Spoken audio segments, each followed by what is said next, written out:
Celtic have created a gap. I mean, it's fucking freezing in Govan, -11, God love them. Govern.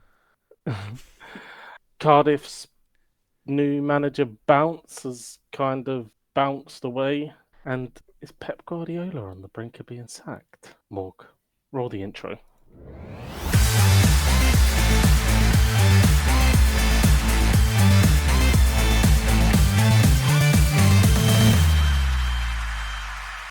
Hello, ladies and gents, and welcome back to the Football Podcast, episode 12 of season 4. It's been a long time, I know, but my name is Fennon, and John alongside me, he may not be the tribal chief, but he's someone that I need to acknowledge. Mayhem, how are you doing, my friend? Yeah, mate, I'm doing good. You? I'm doing good, man. It's good to be back. Obviously, feeling a little bit rusty, a little bit nervous as well. Like it feels like a bit like the old days when we first started, and we'd talk over our own words, and there'd be long pauses. I feel that's going to come later on in the episode. Definitely from my side. I don't think you have never had a problem with that. But yeah, it's been a while. A lot of life matters have got in the way, which has of course held us back from recording and getting some episodes out to you, ladies and gents. But like I always say, like personal matters always come first. We got a lot to catch up on, an awful lot to catch up on. I mean, we could go back as far as mid-November, because I did see the last episode that we recorded and uploaded was mid-November. We are now in December, and of course we are now. It's beginning to look a lot like Christmas. I was really hoping to say that to Gondor because he hates Christmas. I'm pretty sure he is Jewish deep down. Like he's so anti-Christmas. Like honestly, it makes Scrooge like look like one of fucking Father Christmas's elves. Like ridiculous how anti-celebratory he is. He's not very merry. But he's not here with us unfortunately this evening. But like I said, we got a lot of things to get into this evening. We're going to start off with you, as we always do, because I feel you set the tone very nicely for us, and you give us a upbeat start, because when it comes to the Bluebirds, we never do. Celtic in action in the Champions League last week against Club Brugge at home at Paradise. A game that we, by all means, saw on paper that it was most likely could have been 3 points to take away.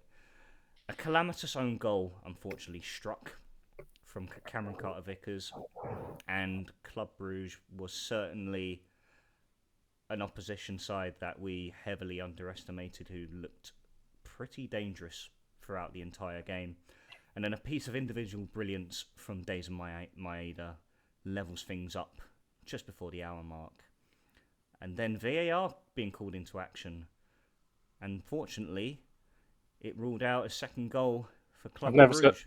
Never said a bad word about VAR. I love it. And then, of course, we'll go on to the Ross County game. But look, enlighten us, share your thoughts on what went down. Yeah, look, I think we've heard certainly a lot of people in and around Scotland that have told us that we've had a very fortuitous draw in the Champions League, and certainly when the draw come out, Club Brugge at home was one that we could see as being a winnable tie. I think if you look across their performances, and I was maybe a wee bit naive to how well they had done going into the game, but certainly as I started to take a little look at them as the match drew ever closer, start to realise this was a really strong team. They performed really well in the San Siro, so they got a red card. Obviously, played extremely well against Aston Villa, which, for anyone down south, apparently they're fucking Real Madrid on steroids. Yeah. So, the fact they've beat them basically give Club Brugge the cup now. Like, fuck it, no one else is competing. It was only Villa, it was a Villa world, and we were just living in it. So, and we see how well they played against them. Obviously, that was at home, and what will take the headlines is Tyrone Mings fucking losing the one brain cell that poor bastard has, and handballing it, giving them a penalty, and ultimately they won. So they had some really impressive performances. They've obviously been a mainstay in the Champions League, made the knockout stages a few years back before we got into this league stage format. It seems like it's always been there now. I think a lot of us were skeptical about it going in, but it feels like it's always been that way now. And yeah, the first half, I think it was massively we underperformed, and they were bang on it. I think both of them kind of worked in perfectly in tandem for the side from Belgium, and there was a heavy press on, and that lends itself to the first goal. Casper didn't really have to do a lot in the first half, in terms of making actual saves, but Yeah, makes a brilliant one towards the end at of the that start, first half, doesn't he? you mean the start of the second where he tips it just wide? Is that I was trying to tell on the clock, like Yeah, because it said yeah, 49. I went, I 47, don't know if yeah, that's an added time of the first or yeah, the makes beginning it, of the second. Yeah, which turns out to obviously be a humongous save. But yeah, we bounce the ball into Nicholas Kuhn. He's looking for a bounce pass to spin. He can't get it. Casper runs to try and make an angle for him.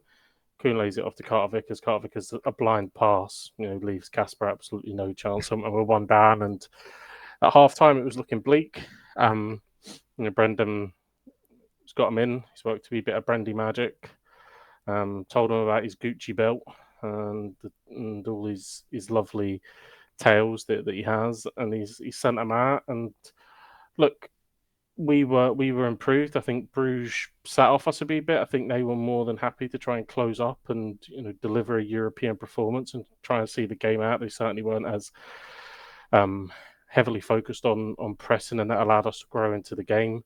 And um, I think there was clear, obvious subs. We make that.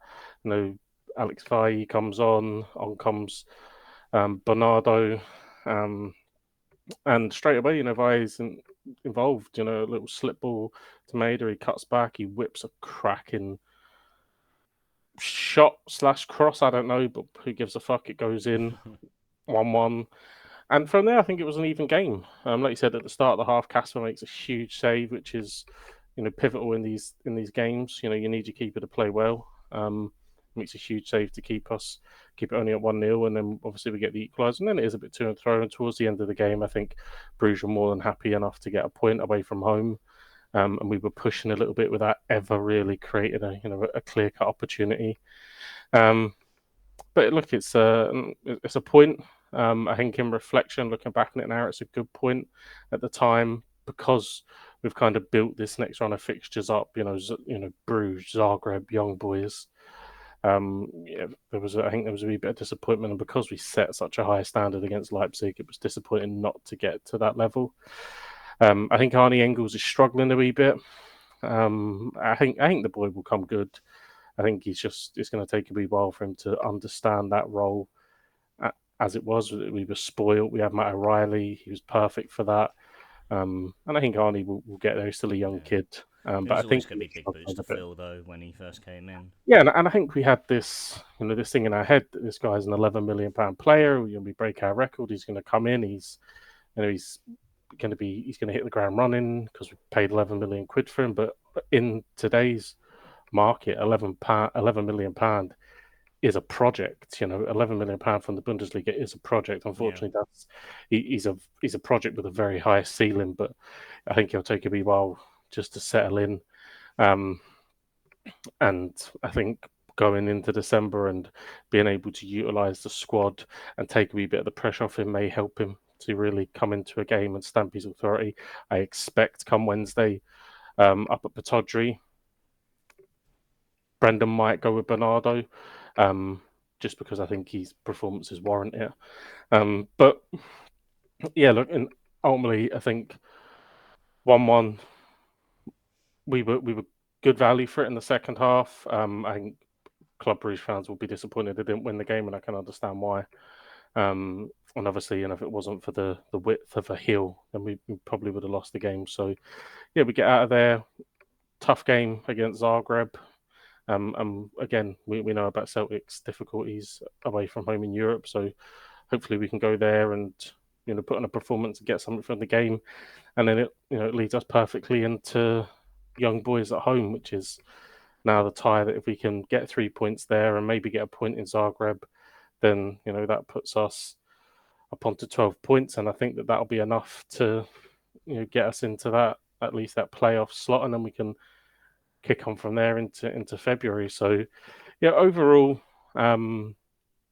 decent point. We move on. Um, Obviously back into the domestic stuff on Saturday, and like we said with Aberdeen, which is a big game. Probably not as big, because results have gone in our favour across Yeah. the last couple of weeks, but still a huge game to really open up a real points buffer and let Aberdeen and Rangers scrap it out for who gets second.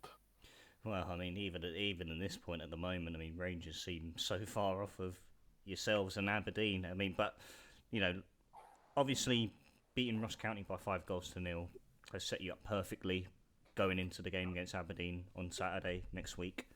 And as things stand, you're 4 points clear, and you got that game in hand as well. And Yeah, so it projectively, it looks like you could be in clear daylight. yeah. I do think I do think going into December we will have sticky results just because this time of the year that kind of happens. Obviously, we've got the cup final on the 15th. Yep. The derby in and around New Year will obviously come up, so we will rotate. I would find it extremely strange if we get through all these games and we haven't dropped a point or a couple of points here and there. So I think the league will shift week on week.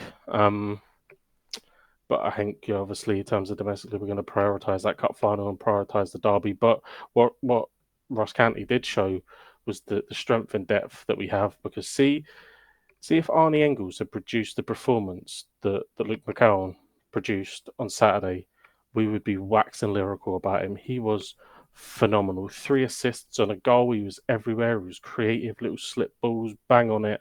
Um, Absolutely deserved man of the match. Was superb. And yeah, the whole team in that first half were just on another level. Each goal it just seemed to get better and better and better. Nice to see Adamida getting on the score sheet and taking his goal really, really well. Obviously, Callum McGregor smashes another one in. Bernardo gets his goal. Um, we were just, yeah, that was some of the best football that I've seen from us in a long time in that first half. We really were brilliant. And, Liam Scales back into the team, scoring again. Didn't put a foot wrong, never clean sheet. I've never said anything bad about Liam Scales. Won't have it heard. Well, I'm telling you, mate, honestly. um, Real Madrid are sniffing around him as we speak. so yeah, look, in the second half, levels dropped. That can 100% happen. We know the game's done, and you're trying to manage the game and make sure that in a game that's absolutely dead, we don't pick up any silly knocks or anything stupid like that. But yeah, a real 10 out of 10 first half, and then probably about 4 out of 10 in the second. But the fella that come on, obviously their keeper went off injured. I think it was, I would say, Jack Hamilton that come on for Laidlaw, and he made a couple of good saves. No, Adamida hit the bar and he hit a volley that he saved well. So it was a couple of decent saves. The only thing that could have really put an extra bit of gloss in on that was if Forrest had got his yearly goal, seasonal goal that he gets to make it that Yeah. he's scored in so many consecutive seasons. Um, So many consecutive seasons. I think if he scores this year, it's like 15 consecutive seasons that he scored in the Oh Scottish my Premiership. word. Um, but no, look, I was That'd be a record to break. uh, so buzzing with it. Was a great watch, and like you said, it gave us a chance to really rotate and go into Aberdeen fresh as we can be. Um, I imagine Austin Trusty will probably come back in for the trip to Batodry, which you kind of it's mad. You kind of feel that's to be a bit harsh on Liam Scales, but I imagine Austin Trusty will come back in. And again, I imagine that we'll see the likes of Ria Hatati, Nicholas Kuhn, Arnie Engels. They'll all return to the starting lineup, and yeah, like I said, if we go and do a job at Batodry, then we're in a real strong position. to have this done and dusted and wrapped up, early into next year. But we just got to stay focused now. But I don't think our levels will drop. I don't think Brendan will let that drop. And I think us being right in the European framework and knowing that we need performances in that competition will only drive us on domestically. And having the rotation options now, the fact that you can just drop in like McCowan and Yeah, Bernardo, we the yeah fact. we said before how reliant the rotation is now in those options where it feels like there's not really any individual that's out of place who comes into the side. What I really love is whenever you hear Rangers fans talking now about our players, they're starting to compare their players with our backup. So they'll say like, Adam Eder isn't as good as Cyril Dessers, and you're like, well, I don't even agree with that. But Yeah, even if, sure, buddy. but I'm like, I don't agree with that. But even if I did, right, that's your number one guy, and you're comparing him to the guy that steps in when we want to rescue Yeah. Kyogo. um, And I guess probably their standout player has been Cherney on the right wing, but if they're trying to compare him to Nicholas Kuhn, like come on, like, Well, pe- it just speaks pe- volumes. I mean, look at people where are they are right people are now. waxing lyrical about John Suter, and we're like, yeah, it's all right, mate, but we've got Cameron Carter Vickers. Like, I mean, it's just it's night and day. It's beautiful to see.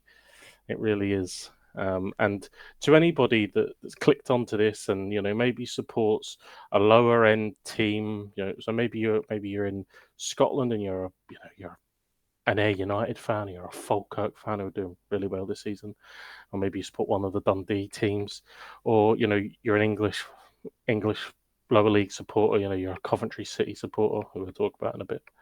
Um, and you ask the question, doesn't it ever get boring winning? Nah, fucking nah. Does it ever get boring? I mean, Gets gets boring not winning, to be honest. you've heard all these ball bags that I wouldn't want to be in this. It would get boring when that league. It doesn't. It doesn't. It's great, brilliant. Fantastic. And you have every right to be positive, and I think this is probably one. I mean, it's set up to be one of the most exciting seasons for Celtic right now. Yeah. I think Brandon will. Even what could he do more domestically? Even if he goes and he wins the treble and he doesn't lose a game in the league, he's already done that before. Yeah, So exactly. it's one of these things where we've got a manager back. It took a season.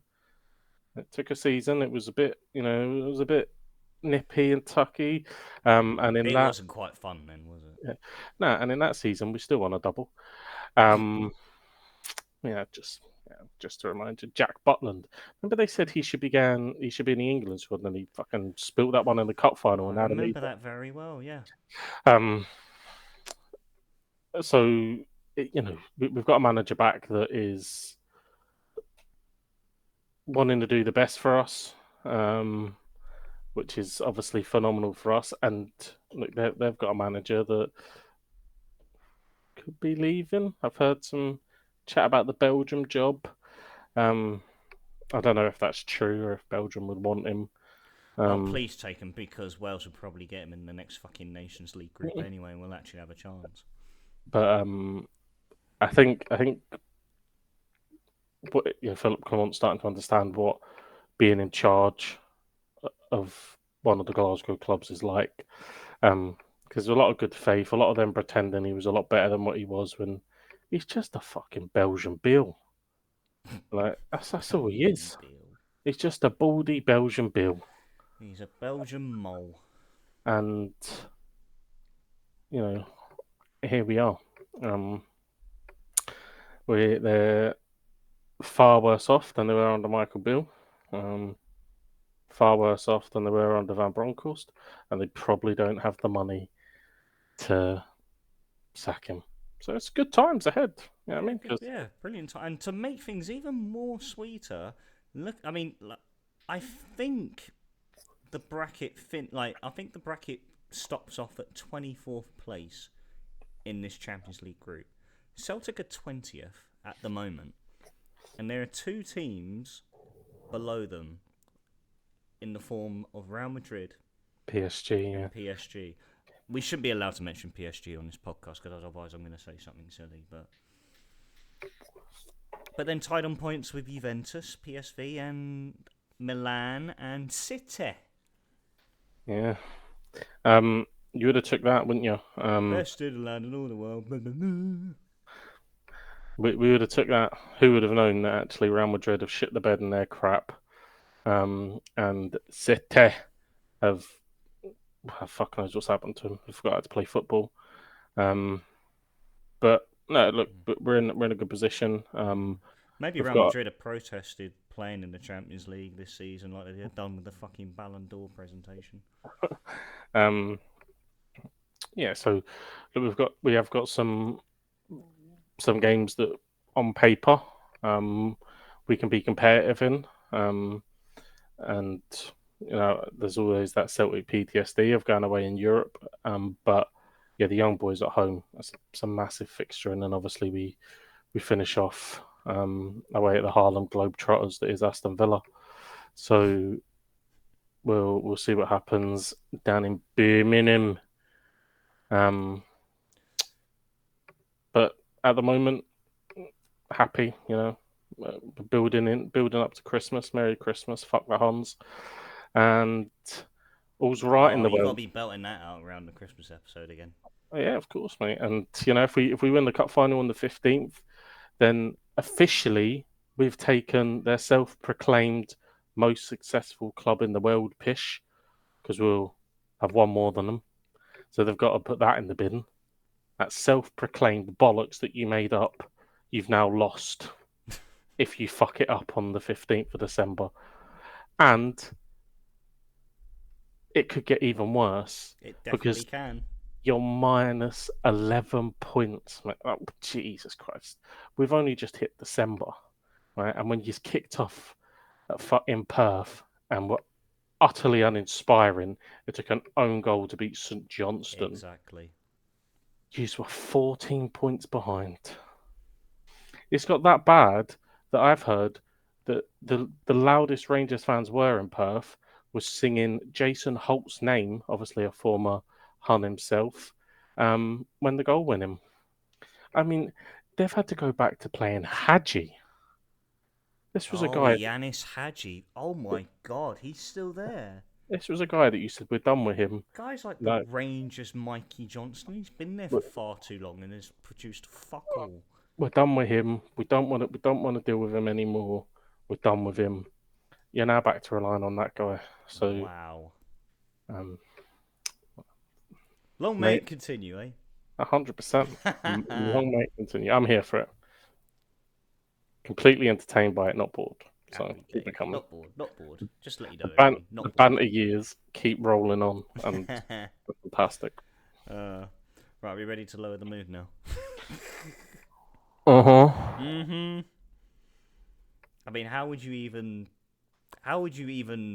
segue yourself over? How would you put it in your words, Mayhem?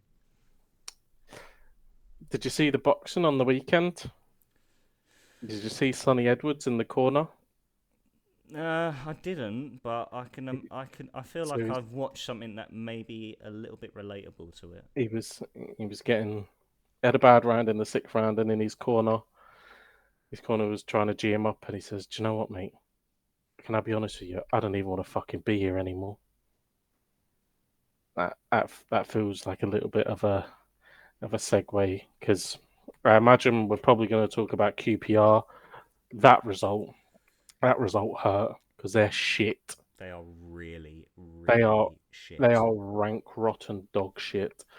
The Coventry one, I've only watched the highlights. I haven't watched the full game, but I don't think it's an awful result. They were always going to get a bounce. Obviously, look, Frank Lampard's gone in there. They was always going to get a lift off of that. Although I think it's super hard that Mark Robbins was it that he's been Mark Robbins. Oh yeah. Oh my god. he's been sacked. I think that's so harsh. I mean, they were a fucking toenail away from being an FA Cup final. The success. I know that they've ultimately not made it to they've fallen short and they've not made it to the Premiership, but super close in the playoffs. So yes, felt super I hard. just don't think the Coventry board realise how much of a void Victor Gyökeres left I know, like, and was never gonna be replaced. um, and again, Coventry fans, correct me please if I'm wrong, but I haven't seen any mad investment. They got a decent price tag for him. I mean, it looks like the absolute bargain of a century now. You see what he's doing at Oh my Sporting, word! but they got a decent fee for him. But I haven't seen that mad reinvestment come back into the club. I haven't heard of them going out and slapping 10 million on a striker to re-energize that team. And certainly when I was looking at the team, it looked fairly familiar to what has been over the last couple of seasons. Plus, that some of the players have lost as well, like Ben Hamer. No, not Ben Hamer. That's a I know you're goalkeeper. on about. I can't remember his first name. I know. Yeah, Hamer. Yeah, Yeah, he went to Sheffield, didn't he? Sheffield. Yeah, Sheffield. Yeah. Um, but he's a baller as well. Like, to lose those kind of attacking players, and I don't know who they've got in to replace them, but they're going to be super hard. But Yeah, I mean they've still got a few players on the books. They've got Haji Wright still there, Ellis Sims who came off the bench surprisingly. I can't remember who they had up top, but he was a boy that was bagging them in for fun at one point. And mhm. so they haven't got a bad team, but like you said, when they haven't yeah, recouped. when you lose like those people that are that integral, you probably got to accept that you're going to float, maybe mid-tablish until you go out and make some moves to replace it. The championship gets more and more competitive every season. There's no surprise that when we look at the top of the fucking table, again, it's Sheffield United, it's Leeds, it's Burnley. The championship gets more and more competitive every single season, and we can probably predict that Leeds will blow it up towards the last couple of months of the season because they're fucking fantastic at that. But you know, it gets so strong all the way down. So you probably, as Coventry board, had to accept that there was going to be a little bit of a layoff if you didn't go and have that investment. Anyway, they've got Frank Lampard in, and from what I saw, a really good goal from Alex Robinson. Brilliant goal, Um, brilliant goal. the was it Mayete? The Yaku Mate, yeah, and yeah. I'm gonna have to address something quickly about Yaku Mate, because he put a post up on Twitter on Saturday after the game, and I think he's well aware of the amount of abuse this man is getting. Maybe he listens. Come on, Yake. If you want to set the record straight, Yeah, but get there in was, touch. I can see this is an individual who actually is 100% committed, who wants to give his all, and we need those characters in and around the club. But when it comes down to technical ability, like this is like my opinion. Like I'm not slating him as an individual. Like I think he's great. I think he's got a great character about him. He does care about the club, but he just doesn't possess what we need going forward. Yeah, And people talk about, oh, but he's such a physical presence for us. It doesn't help when you got the fucking balance of a baby giraffe, though. and that also doesn't cut it, right? No. This whole, he loves the club and he's got a physical presence. Well, that's fine. The next time you're at a Cardiff City home game, pick the most muscular fucker you can out of the stand and put him on the pitch. That isn't a signing strategy, right? He's poor. He's a poor footballer. Yeah, Uh, it's an area that we need to address. The the fact he's playing championship football, he should not be putting posts out. He should be trying to fly as under the radar as possible and try and stay there for as long as possible because he is a budget Akinfenwa. 100%, and who's so one-footed as well at the same time, which makes him even worse because he just he just he forces everything onto his left foot. He tries to control it in awkward areas on his wrong foot, and he can't do it. He just doesn't possess the attributes that we need as a winger. Like he's just not it.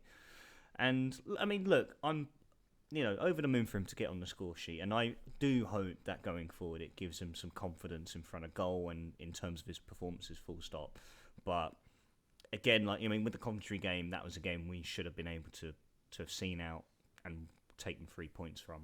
I know, before the game, a point against Coventry, would happily take it. The QPR result, completely inexcusable.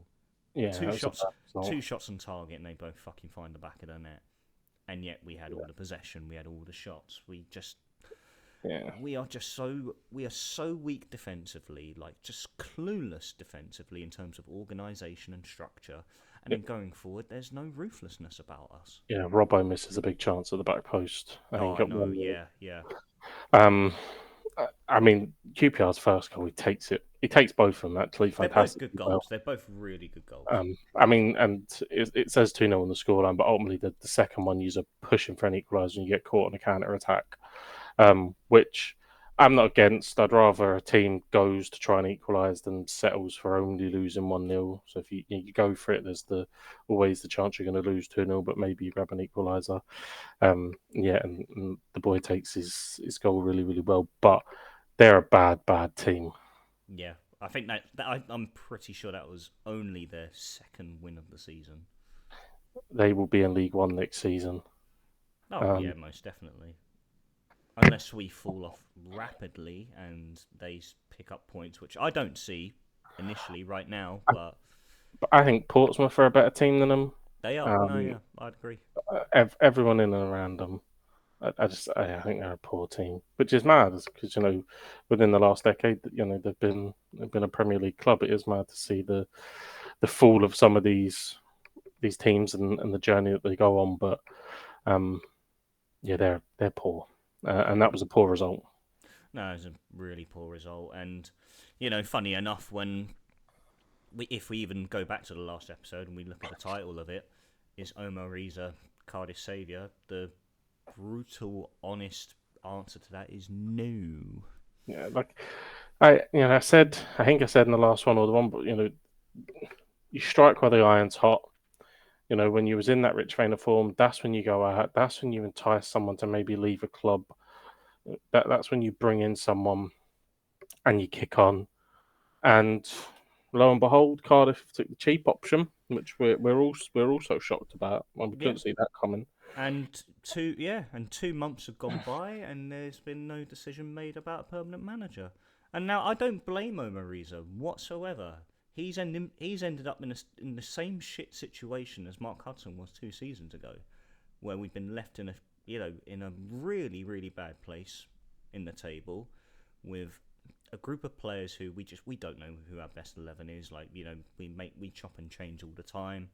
1 week Ruben Colwill wants to be prime Aaron Ramsey. The next week he just wants to be Maddie McCann, where we just don't see him at all. And and it, like you said at the start, we had a bounce, and we went 6 games undefeated, and we've now gone 5 games without a win at all. So that bounce has fizzled out, and here we are now in December, where we're in this horrible scrap because of how tight it is down there. Even the likes of Hull down there as well. And that's another one. Hull City, when they got rid of Liam Rosignol in the summer, it's just it almost feels identical to the Mark Robin situation at Coventry, where it's just be careful what you wish for. Yeah, 100%, 100%.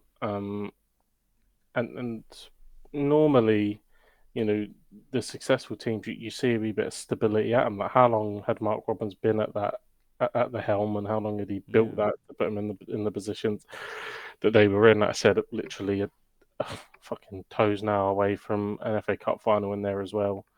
And then that's gone. Liam Rosignol, but you see people like Leeds staying true with Daniel Lord Farquhar. I don't know that guy. Lord Farquhar, Daniel Fark, yeah. Yeah, and they're flying high. They're back towards the top again. Sometimes it works. I mean, Burnley are doing well. Sheffield United have picked up again since they've gone back to Chris Wilder. Yeah, tell I haven't done this for a while. Names are escaping me. Like, I know, I know.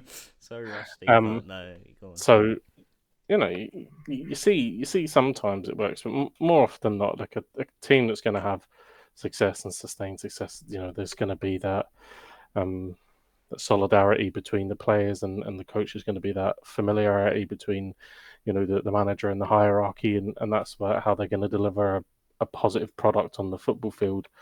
And Cardiff just don't have that whatsoever, and they need to make a decision because are you surely you want to strengthen in January, but if you Oh, want to stay in the absolutely. league, so are you going to allow Omar Risa to make fucking transfers? This is the thing. Like like in every aspect, like Omar Reza is just he's inexperienced. He's never been in a position like this before. And Ev- if you had a hierarchy at Cardiff, which we've spoke about so many mhm. fucking times, if you had a director of football, you had someone that controlled transfers, January isn't a problem. You can give this guy the interim job to go and coach players. He knows he's not in charge of fucking transfers. His job is just to coach where he gets given. But that isn't what you have, right? You've got a guy, whoever you employ there has this all encumbering force up until the point that Vincent Tan wants to fucking stick his nose in and try and make outlandish claims. And yeah, to sit on your hands and be so neglectful, be so reactionary instead of being proactive. Now you're in a dogfight. You may climb out of it and you may finish mid-table, but again in December we're talking about a Cardiff City in a relegation battle, and that's not where we thought we were going to be. Under Bullet, we thought we were going to be talking about pushing up back towards the playoffs, back towards where historically Cardiff have been within the division, pushing the mid table, the playoffs, or the very top. But we're stuck in this repetition, and we've said it before. We'll say it again, but I don't think it matters who you bring in. I mean, Pep may be available soon, but I don't It'd be think it. better than the fucking name that's been flashing up a lot recently. I don't think it matters who you bring in as long as Tan owns that football club. I don't think anything changes. But go on, tell me the name.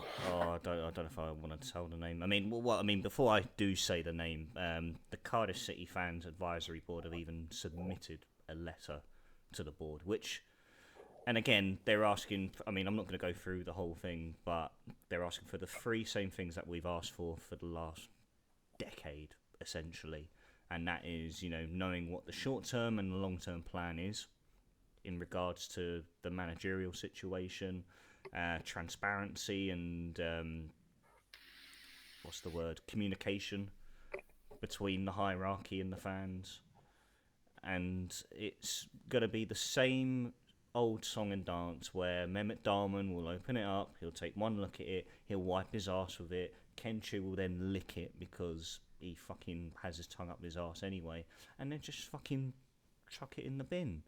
It's never gonna happen. Like you said, it's rinse and repeat. Nothing's gonna change when we have this circus upstairs and a fucking owner who is just so. I mean, the guy should be in a straitjacket. Like he can't run a football club. As a businessman, he's even failing as well. And it's just it honestly it almost feels like we need to get relegated for a reality check, because I tell you what, we go down to League One, our stock ain't going to be as high as it is at the moment.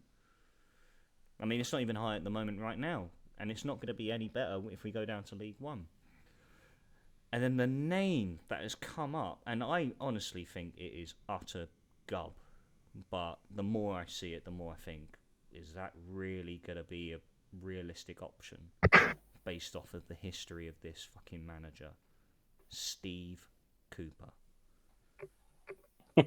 And even if he does come in and he's made claims that he'd love to manage Cardiff, my arse, like, you sabotage his club because you bring Alan Tate in, who's a fucking slime bollock wanker, and I wouldn't be. I mean, who knows? I might be completely wrong, but it's been 2 months Surely now. not. No, I know.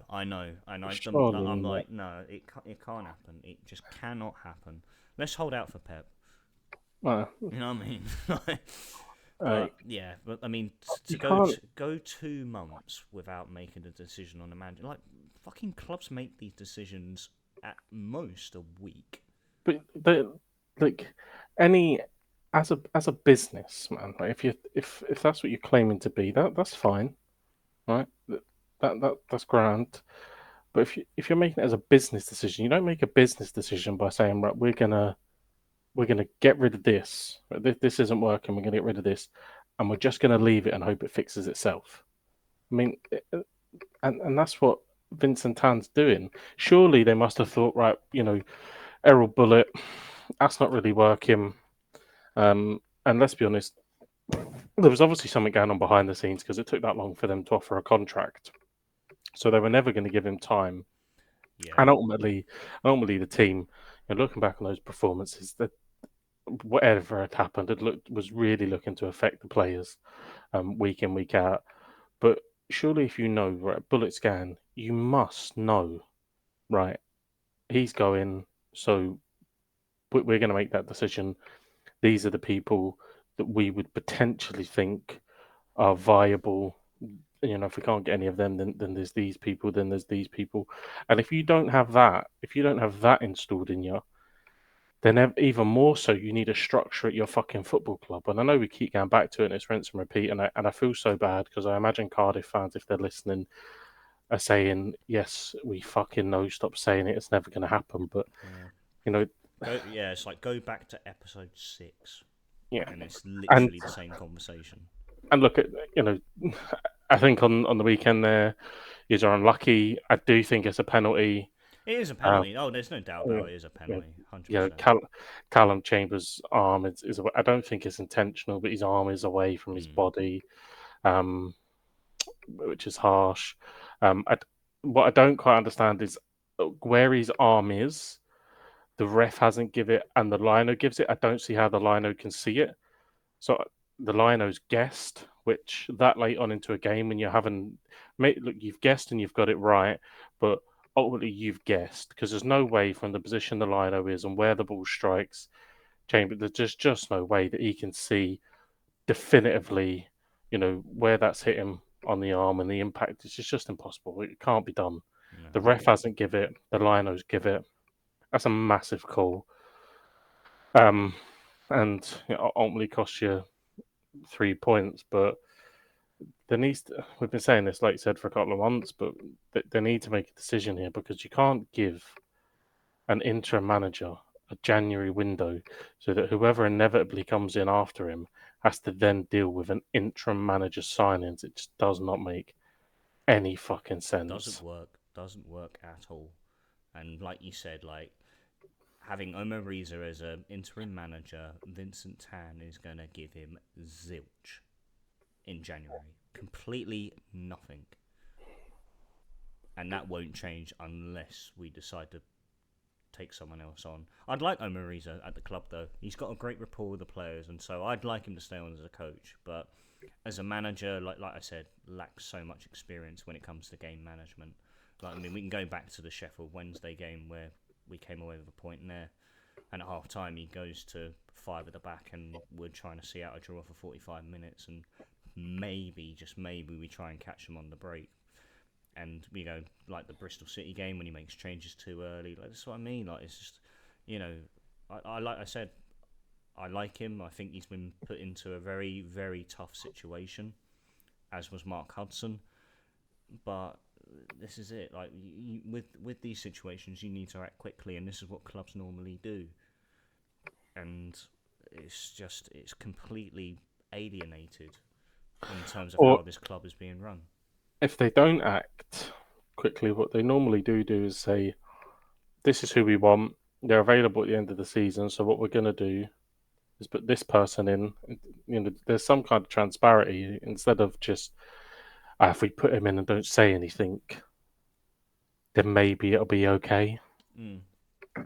Um, And then and the only other name I've seen that we're linked with, and again, don't know if it'd be a good option to go with or not, but obviously known from heaps of experience in the Premier League and in the Championship as well, is Slavan Bilic.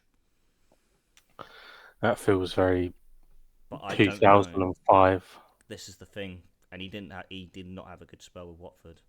Yeah, that feels like you're jumping to a bygone era. Um, and I mean, if you look at the mold of managers this in the like this day and age, there's very rarely that older ilk of manager. That they're young and um,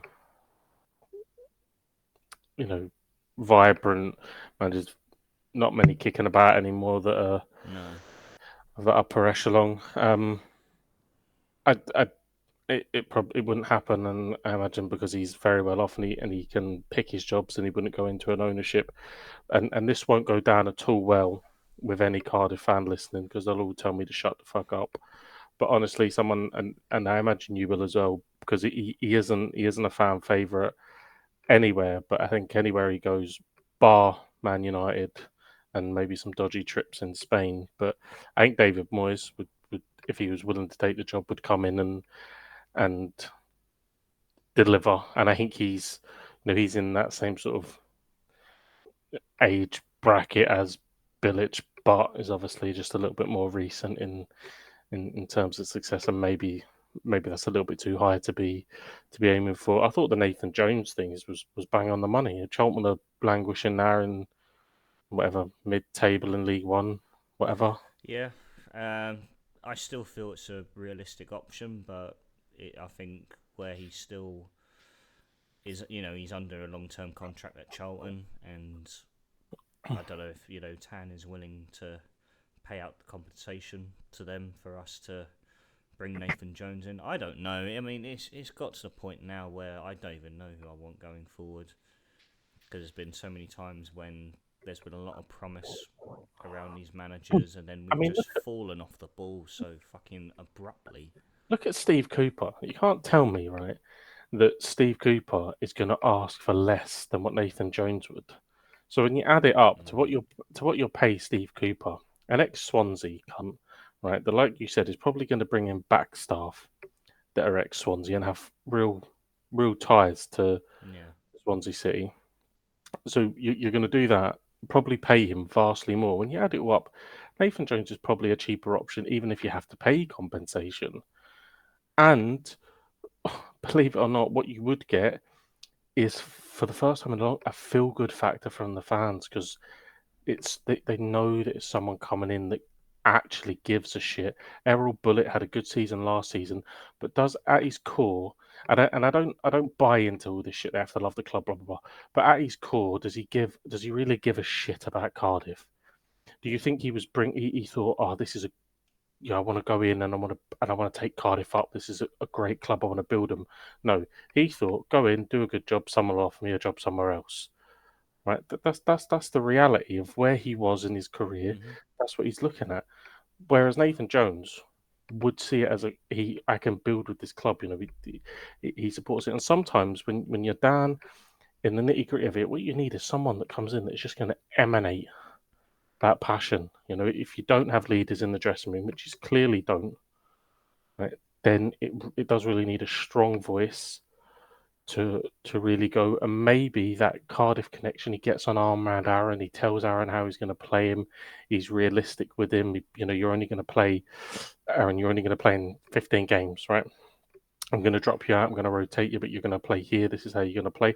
Maybe that gets the best out of Aaron Ramsey. And if you can take 90% of Aaron Ramsey in 15 games, right, that will propel you far closer to jumping up the league yeah. rather than this watered down version that has been on display for the majority of the season. No, 100%. And, like I said, I mean, the way Errol Bullitt used Aaron Ramsey at the start of the season really sort of went to show that he showed so much complacency. The way we played football, how slow we were playing out the back, how predictable we just looked to other teams. Like there was just, like you said, there wasn't really any sense of care to the core. And he got that 2-year deal, and of course had a fantastic window in the summer, and has really has left us with a fairly good squad. Like I think probably one of our best squads we've had in recent years. Um, I still go back to the days of Kiefer Moore and Harry Wilson on our books, but Yeah, no, I don't know the answer going forward really, because it's been so rinse and repeat now for so fucking long, and whoever comes in through the door, I just really hope that they can just turn our season around, because I mean it's a long way back up to the Championship from League One, Hmm. but like there's no confidence at all Yeah, amongst the entire Cardiff faithful, and I mean, who knows? We may bounce. I mean, it's Christmas. We never do well at Christmas, and maybe that might change the season. I'm not too sure. We now have two home games back to back, Watford and Preston, and like I said, the way we've been at home, as of late, it's I don't know. I don't see us taking any points. Honestly, like just after that QPR game, I just I wanted the season to be over. I wanted international break for the rest of the year, so I could just enjoy Bellamy ball for the fucking rest of it. It's shit. It's so shit. Don't know yeah. what the answer is. Don't know. Sometimes, sometimes we don't, mate. But it's good to vent. Um, I tell you who else might be venting. It's the Man City fans. Yeah, yeah. I know two very, very well. Is Pep on the brink?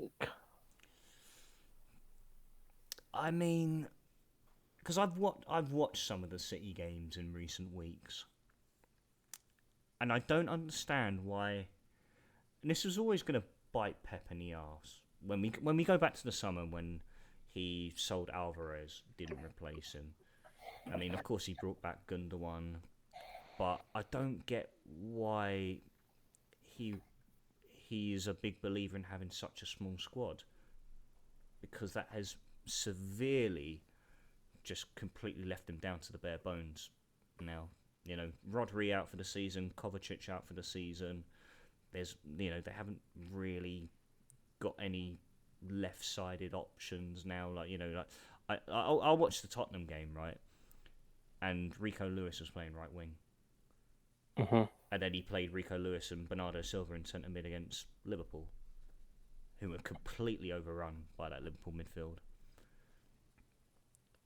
And I don't think they will sack Pep, to be honest, but they just aren't. They honestly, they need to do some serious business in January if they are to, come close to where Liverpool are at the moment. They just dropped off the boil completely, and they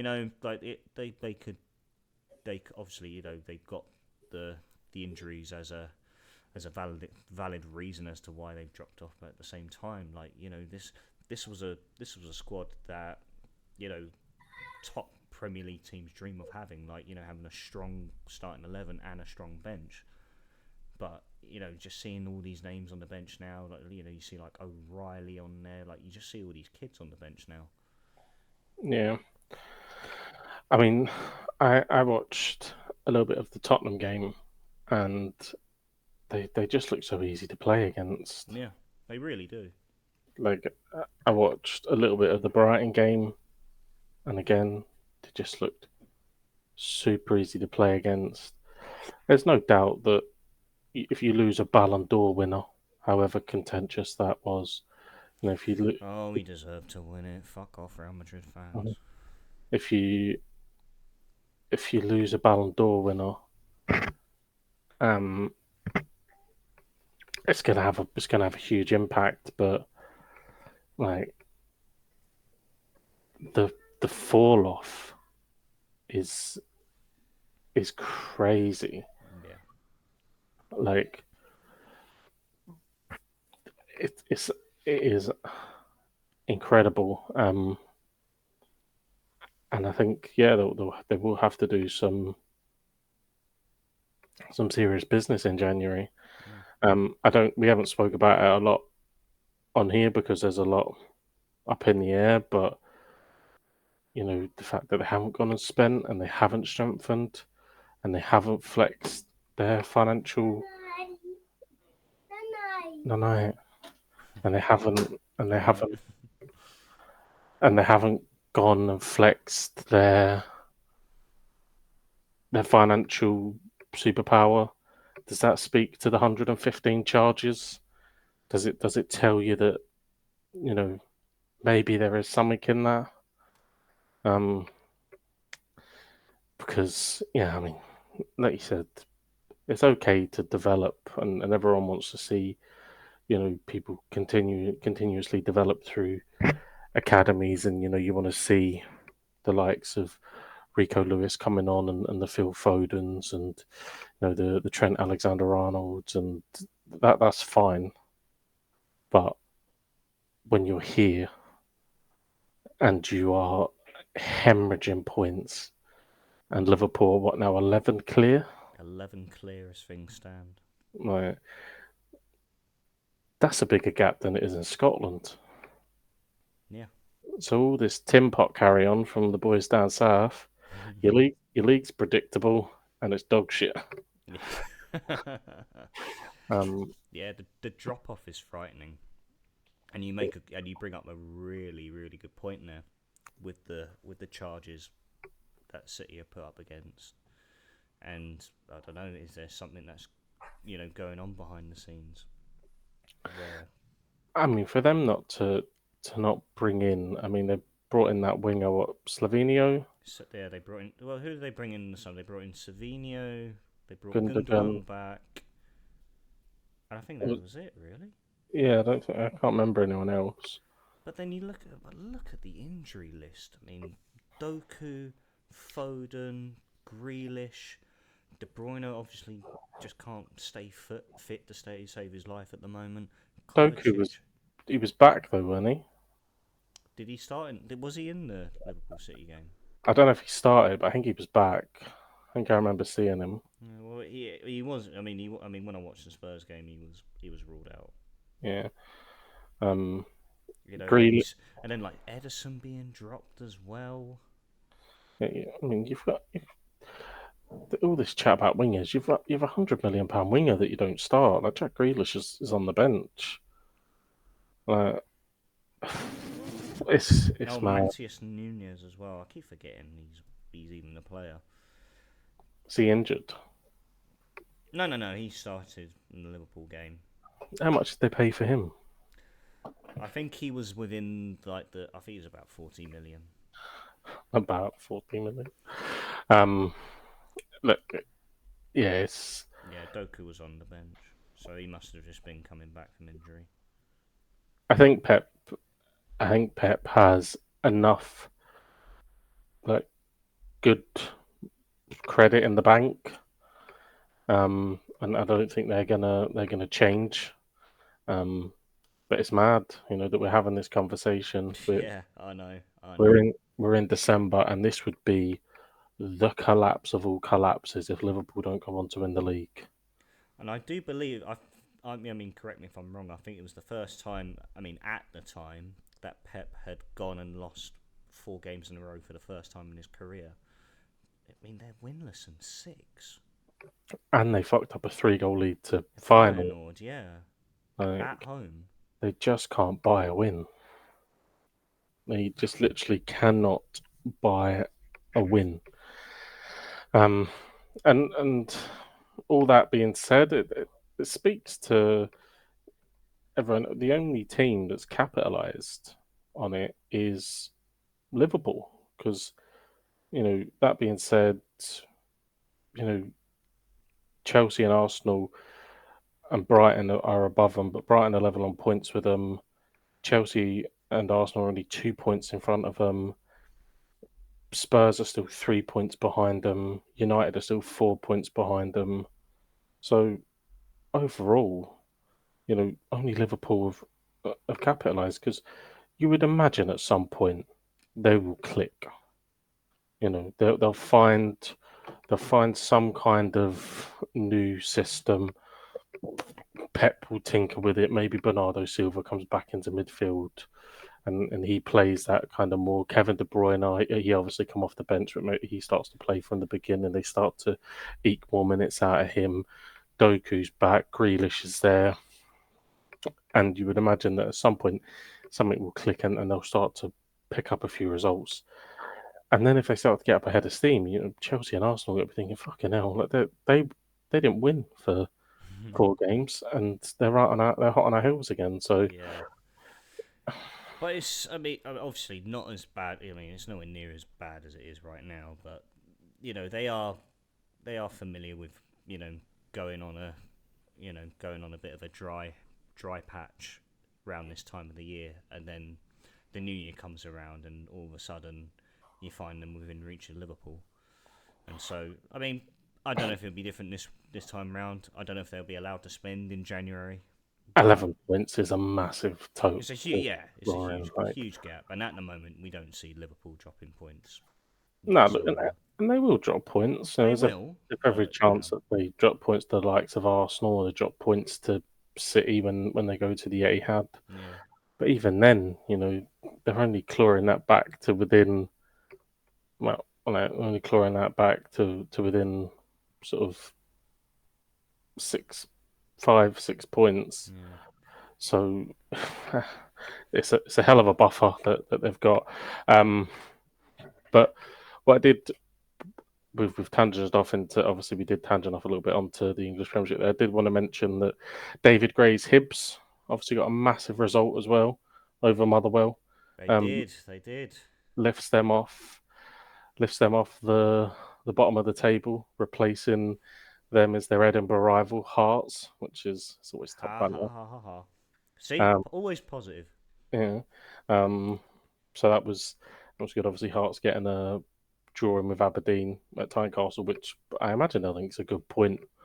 Um, um, but yeah, I'm happy to see Hibs get a result, even if it Yeah, I did. was amazed to see them at the root of the table prior to this weekend's football, and of course, Gondor being a bit of a admirer of Hibs, courtesy of his old man. They're always a team as well that you always like to see do well. Yeah, like I think it's well documented that it's been spoken into the ground about their recruitment into that football club and how it hasn't been the best.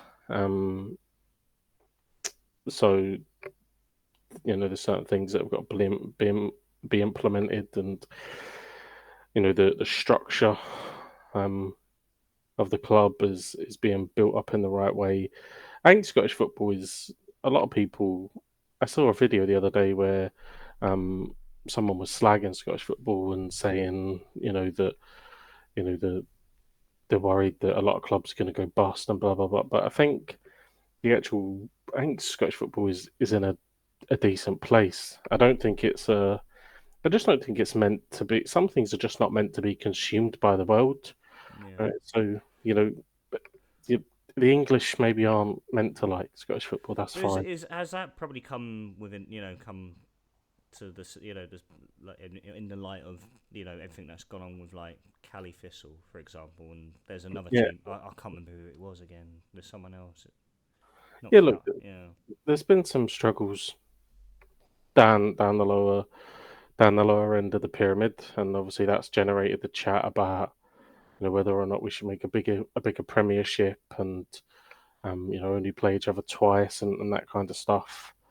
Um, and that's a conversation for some higher ups to um, discuss. I, I, I don't know. I mean, if you're asking me, am I for that format?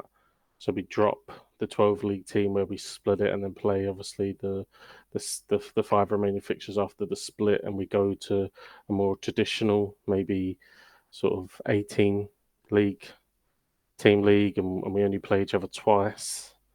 Um, I don't know. Would that be something that you would be in favour for? I don't think people talk about it would be building the game. I don't know if we would, to be honest. I mean, I look down into the championship, um, and you know, is there you know, anyone that think, oh yeah, if they come up, That would be good. No, I mean in recent years we've had the Dundee teams down there. I wanted them both up. Yeah. We've had Hearts and Hibs down there. I wanted them both up. Um, so I don't look down there. Obviously, Falkirk are doing really really well at the moment, but I don't gaze towards the Championship and think, oh, do you know what?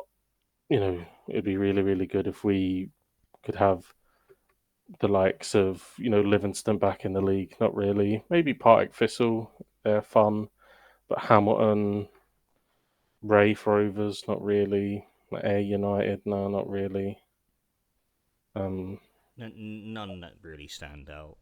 yeah, I mean, your three there for me would probably be Falkirk, who are top playing really well, Partick Thistle, and Dunfermline. But Dunfermline, you're talking again about the size of the club, but they're currently sitting ninth at the moment in the relegation playoff in the Championship. So you'd maybe be, I think you'd be diluting the Premiership if anything. Obviously, there would be a wee bit more funding for them. But in terms of where Scottish football's at the moment, I think this is as strong as we've ever seen the likes of St Mirren. It's as strong as we've ever seen um, Probably the the strongest we've likes seen of Aberdeen in a long time. yeah. Certainly since I think the Ronnie Dyler era. Um, and again, that was maybe coupled with Celtic maybe not being as strong. But the likes of like Dundee United as well have come up Yeah. and have done really well. And at some point, you would imagine the resurgence will come from the Edinburgh clubs. Aberdeen are having a fantastic season. So I think in that format, it's good. Motherwell, again, they're having a decent season, obviously making the semi-finals of the League Cup. Um, so I think Scottish football, in my opinion, is in a decent place. I think where we get obviously critiqued is the European competitions, and outside of Celtic and Rangers, we don't tend to do very well, and Hearts didn't do particularly well in their game against Circle Bruges or whatever they were called. They lost 2-0 to the Yeah. Belgian Yeah. team. Um, so look, there's that argument there, but I think Tony Bloom's investment into Hearts and giving them the analytical data that he uses at Brighton to be able to go out and sign players. I think that's an interesting story. Um, how will they use that? How will they develop that to try and improve the football team? So I think there's a lot of bright stories in Scotland, and how we got onto that tangent was one of them. Hibs lifting himself off the bottom. Yeah, I know. I think a Which perfect. stemmed from Pep Yeah, Guardiola maybe getting. Well, he won't get sacked. I don't think he will, but yeah. yeah. I think we want all the big teams in there. You want them vying it out. Realistically, you want a top six that is obviously Celtic, Rangers, Aberdeen, Hearts, Hibs, Motherwell. Maybe have I pissed Killy? some people off? Nah, fuck their plastic pitch. Yes, of course. Um, maybe Yeah, let's go Motherwell. Twist and shout. yeah, but I think in terms of the size of the club, maybe they're not doing very well at the moment. But maybe if you were going recent history, you could, if you was a St Johnstone fan, you might argue 3 trophies in Yeah, the yeah, last yeah. 10 years. I wouldn't argue that, but they could argue that. Um, but yeah, there's a few people that could vie out, but that would be my top six Yeah. in a perfect world. And then yeah, I honestly wouldn't mind losing Kilmarnock and never seeing them again unless they lay down grass. Um, so fuck them. To be honest, It's a valid point, I suppose. Like, I'm happy to see Hamilton in eighth. Fuck yes, oh go away. God, Hamilton! I forgot about them. Christ, Jesus, that was one that Look, skipped my mind. a little bit worried about Livingston in second as well. Fuck that plastic pitch and all. God, how many have them? How many are there? I think there's a few, especially when you go lower down. Just the maintenance and the Yeah, upkeep yeah. on a pitch. Um, there definitely is a few. Um, And I just think I think the SFH needs to fucking ban them. Health and safety, mate. Employ someone that can look after grass, you fucking ball bags. And on that note, I think we should wrap things up, to be honest. Well, it's been an interesting episode to return to. Obviously, a lot of positives, a lot of negatives, and then a little bit of jumping about at the end. But good to be back, Indeed, nonetheless. mate. And mate, good to see you again. Good to see you in high spirits, and just hope I can sort of somehow come close to your level of positivity next week. So, but good to have you back, mate. Good to be back, mate. Good. Ladies and gents, thank you very much for tuning in. If you are new to the Football Podcast, we're available on all audio platforms, including Spotify, Apple, and Audible. If you're watching us over on YouTube, don't forget to like, subscribe to the channel if you're new, ring that bell for notifications. Until next time, ladies and gents, I bid you all good night and a star.